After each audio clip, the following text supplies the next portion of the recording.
দুর্যোগ যেন পিছুই ছাড়ছে না সিলেটের। ৭ উপজেলায় পাহাড়ি ঢলে সৃষ্ট আকস্মিক বন্যার পানি ৫ দিন পর কিছুটা নামতে শুরু করার পরও ভারী বর্ষণে আবারও বেড়েছে নদীর পানি। নতুন করে ডুবেছে সিলেট নগরীর বেশ কিছু এলাকা, হাসপাতাল, ফায়ার সার্ভিস স্টেশন। সিলেট থেকে আনিস রহমানের ক্যামেরায় সজল চৌধুরীর রিপোর্ট। একের পর এক দুর্যোগে বিপর্যস্ত সিলেট। পাহাড়ি ঢলে সৃষ্ট বন্যায় ৬ দিন ধরে পানিবন্দী সিলেটের ৭ উপজেলার ৬ লক্ষাধিক মানুষ। রোববার রাতভর ভারী বৃষ্টিতে নতুন করে ডুবেছে সিলেট মহানগরীর আরও কিছু এলাকা। বাসাবাড়ি, রাস্তাঘাটের সাথে হাসপাতাল, ফায়ার সার্ভিস স্টেশন সহ সরকারি বেসরকারি স্থাপনায় ঢুকেছে নোংরা পানি। এই ধারাবাহিক দুর্ভোগের জন্য সিটি কর্পোরেশনের পরিকল্পনাহীনতাকে দুষছেন নগরবাসী।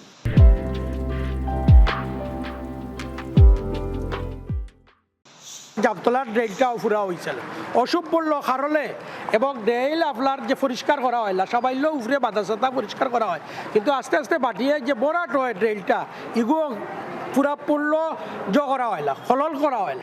এই অঞ্চলের প্রধান দুই নদী সুরমা ও কুশিয়ারার পানি এখনও বিপদসীমার উপরে। বৃষ্টি আর পাহাড়ি ঢল না কমলে সহসায় পরিস্থিতির উন্নতি দেখছে না পানি উন্নয়ন বোর্ড।